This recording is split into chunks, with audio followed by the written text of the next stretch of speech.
അദാനി കെട്ടിപ്പടുത്ത സാമ്രാജ്യം തകർന്നു വീഴുമോ? ബാങ്കുകൾ കൈവിട്ടു, ആസ്തിയിൽ ശതകോടികളുടെ ഇടിവ്, ലോകം ഒന്നടങ്കം കീഴടക്കി അതിവേഗം മുന്നേറിക്കൊണ്ടിരുന്ന ഗൗതം അദാനിയുടെ ഭാവി പദ്ധതികൾക്ക് ഇന്ത്യക്കകത്തും പുറത്തുമുയരുന്നത് കടുത്ത വെല്ലുവിളികളാണ്. അമേരിക്കയിൽ നിന്ന് അദാനിക്കെതിരെ വന്നിരിക്കുന്ന വഞ്ചന, അഴിമതി, ക്രിമിനൽ ഗൂഢാലോചന കേസുകളും അറസ്റ്റ് വാറണ്ടും നൽകുന്ന സൂചനകൾ നമ്മളൊക്കെ ചിന്തിക്കുന്നതിനും അപ്പുറമാണ്.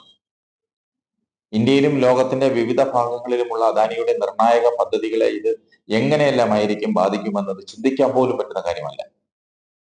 അദാനിയുടെ സാമ്രാജ്യം ചീട്ടുകൊട്ടാരം പോലെ പൊളിയുമോ, അതോ ഹിഡൻബർഗിന്റെ ആരോപണങ്ങളെ അതിജീവിച്ചതുപോലെ പിടിച്ചു നിൽക്കാനാകുമോ? ഈ ചോദ്യമാണ് സമൂഹ മാധ്യമങ്ങളിൽ കഴിഞ്ഞ ദിവസങ്ങളിൽ ഉയർന്നു കേൾക്കുന്നത്. ഗുജറാത്തുകാരനായ ഗൗതം അദാനി 1988 അദാനി എക്സ്പോർട്സ് എന്ന സ്വന്തം കമ്പനിക്ക് തുടക്കമിടുന്നത്.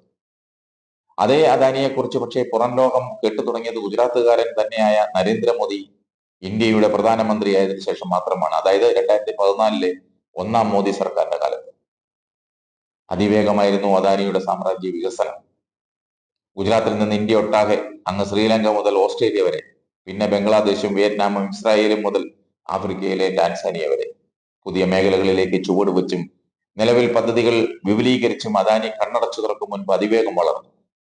അതുകൊണ്ട് തന്നെ അദാനിയുടെ വളർച്ചയ്ക്കൊപ്പം വിവാദങ്ങളും വളരുന്നുണ്ടായിരുന്നു. അദാനി കൈവച്ച ഒട്ടുമിക്ക പദ്ധതികളും ഇന്ത്യയിലും വിദേശത്തും വിമർശനങ്ങളിൽ മുങ്ങി. ഇന്ത്യയിൽ മാത്രമല്ല, വിദേശത്തും അദാനിക്കെതിരെ ജനകീയ സമരങ്ങളും രാഷ്ട്രീയ പാർട്ടികളുടെ എതിർപ്പും ഉയർന്നു.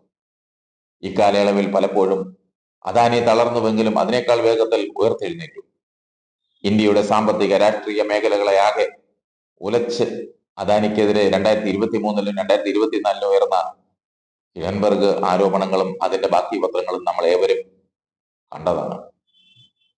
എന്നാൽ ഇക്കുറി US-ൽ നിന്ന് അദാനിക്കെതിരെ വഞ്ചന, അഴിമതി, ക്രിമിനൽ ഗൂഢാലോചന തുടങ്ങിയ കേസുകളും അറസ്റ്റ് വാറണ്ടും വരുമ്പോൾ കാര്യങ്ങൾ അത്ര പന്തിയല്ല. അദാനിയുടെ സാമ്രാജ്യം ചീട്ടുകൊട്ടാരം പോലെ പൊളിയുമോ, അതോ ഹിഡൻബർഗിന്റെ ആരോപണങ്ങളെ അതിജീവിച്ച പോലെ അദാനി പിടിച്ചു നിൽക്കുമോ? ഈ ചോദ്യത്തിന് ഉത്തരം കണ്ടെത്തിയേ പറ്റൂ. കാരണം അദാനിയുടെ വിഴിഞ്ഞം പോർട്ടും തിരുവനന്തപുരം എയർപോർട്ടുമെല്ലാം അദാനിയെ ഉറ്റുനോക്കുകയാണ്. ബാങ്കുകൾ കൈവിട്ടാൽ അദാനിയും ഈ പ്രോജക്റ്റുകൾ കൈവിടുമോ? അന്തരീക്ഷത്തിൽ മുഴങ്ങി കേൾക്കുന്ന ചോദ്യം വളരെ പ്രസക്തമാണ്.